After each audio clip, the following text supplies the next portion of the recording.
The power of God can transform us in the area of humility. Yun ang dinidevelop ng Diyos even sa buhay ni Paul at sa buhay ng bawat isa sa atin. The moment na nagkaroon ka ng education, money, power, and authority, nagiging mayabang tayo. Minsan nakakalimutan natin na ang lahat ng bagay pala ay nanggaling sa ating Diyos. Troubles will make us humble. Diba? Totoo yan. Kasi nga, walang makatulong sa'yo. Lahat ng mga kaibigan mo, yung pera mo, training mo, education mo, walang magawa sa mga mangyayari sa buhay natin. Ang tinuturo niyan ay magkaroon tayo ng humility. Thus, this whole mess in Corinthian church, this whole deal over was to humble Paul. Kasi pwedeng magyabang si Paul. Ang kanilang encounter ng ating Diyos ay personal encounter yan. In the road of Damascus, si Paul ay nabulag. No? Kaya doon nagkaroon ng pagbabago ang kanyang buhay. No?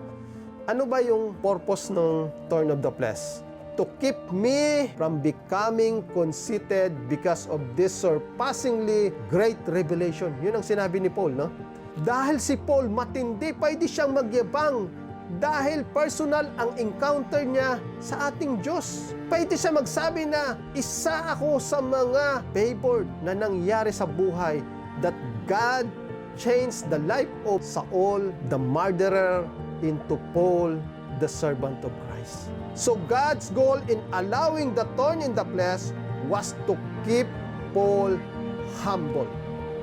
Kaya kayo din, ako din, yung pera, yung security, yung posisyong walang iba na mahalaga sa buhay ng bawat isa si Jesus Christ lamang. Anyone who had encountered Jesus and was commissioned personally by Him in Acts chapter 9 would in his natural state becoming pop up. Pwede talaga siya magyabang kasi personal ang encounter nila ng Diyos. And to add the fact that Paul was moved by the Holy Spirit to write much of the New Testament, and it's easy to see how Paul become haughty, exalted above measures, too proud. Nandyan ang qualification ni Paul. Pero yung thorn of the flesh na yan, yun ang lagi ang nagre-remind kay Paul upang yakapin na walang malakas, walang complete sa buhay natin kung hindi si Kristo lamang. Paul also says that the affliction came from or by messenger of Satan. Tandaan niyo ito merong messenger of Satan. Laban sa inyo, laban sa akin.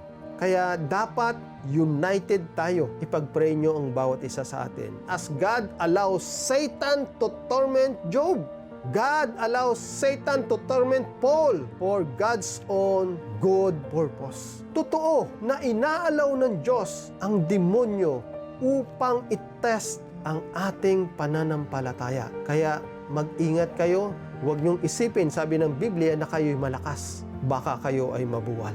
Kaya wala tayong pwedeng ipagyabang, wala tayong pwedeng sabihin sa buhay natin na eto, gawa ko ito.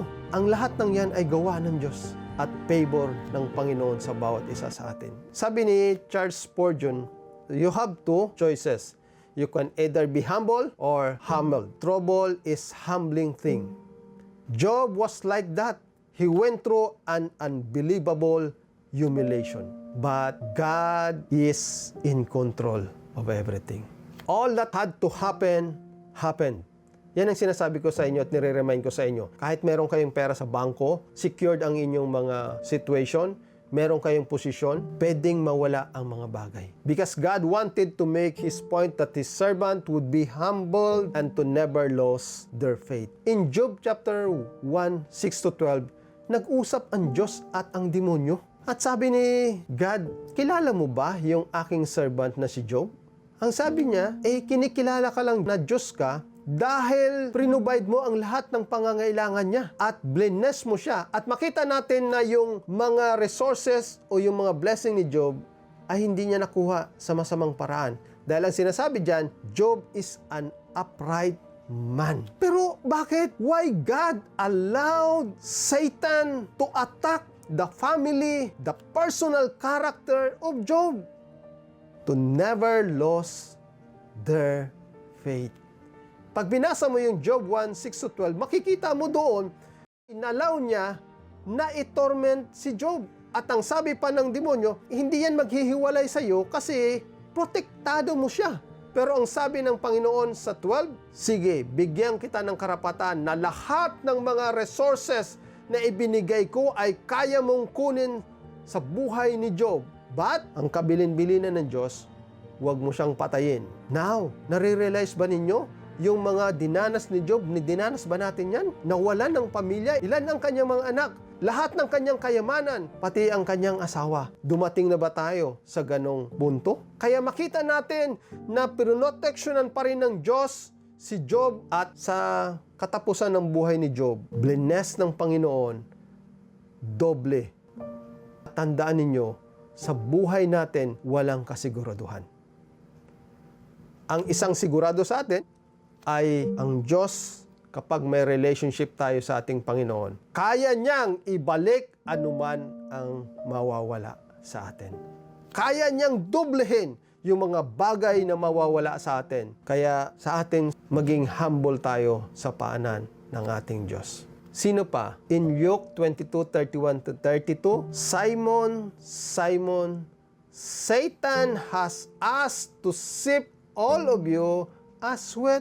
But I have prayed for you, Simon, that your faith may not fail. And when you have turned back, strengthen your brothers. Ang kabutihan lang niyan, mismong si Jesus Christ ang nanalangin sa kanya. At ang bilin ni Kristo kay Peter, when you turn back, strengthen your brothers. Yan yung sinasabi ko sa inyo na ipanalangin nyo ang bawat isa sa atin. Ano man ang kahinaan ng bawat isa sa atin, merong tayong mga gamit sa bawat isa. Dapat i-unite natin ang ating mga kahinaan upang ito ay maging kalakasan at ito ay maging glory sa paanan ng Diyos. Yung mga kahinaan ko, yung mga kahinaan ninyo, ibigay natin yan sa Panginoon upang gamitin niya na maging kalakasan. Upang ito yung katotohanan na mararanasan ng bawat isa sa atin. Hindi itong good life, wealth, and prosperity. Hindi yan ang sinasabi ng Diyos sa atin. Dahil tayo, nung niredeem tayo ni Jesus, ang redemption na gusto niyong sabihin sa atin is eternal life. Hindi ang buhay natin sa mundong ito. Acts 19:11-20. Dito nagkaroon ng mga miracles at kapangyarihan si Paul upang magpagaling. At meron ditong 7 magkakapatid, no? At ang ginawa nila, kaya rin natin gawin ito, sabi nila. Kaya ang ginawa nila, magpapagaling din sila, magpapalayas din sila ng demonyo. Tingnan ninyo yung Acts 19:15, no? But the evil spirit answered them, Jesus I know, and Paul I recognize, but who are you? Kapag binasa nyo yung 11-20, ang ginawa dyan ng demonyo sa mga magkakapatid na yan ay binugbog yan. Binugbog, hinubaran, at napahiya. Pero tingnan natin na ang demonyo mismo merong ding naka-allocate para kay Paul. At sabi nila, we know, ito ha, the evil spirit. Sabi nila, we know Jesus. And we know Paul. We recognize Paul.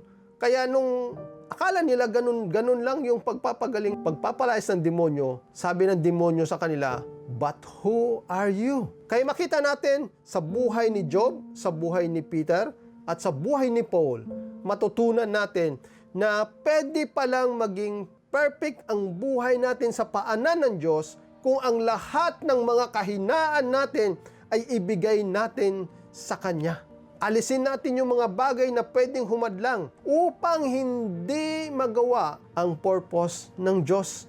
But God is good. Pinoproteksyonan niya. Even si Peter, mismong si Jesus Christ ang nananalangin. Samantalang si Peter, itinatwa niya si Jesus.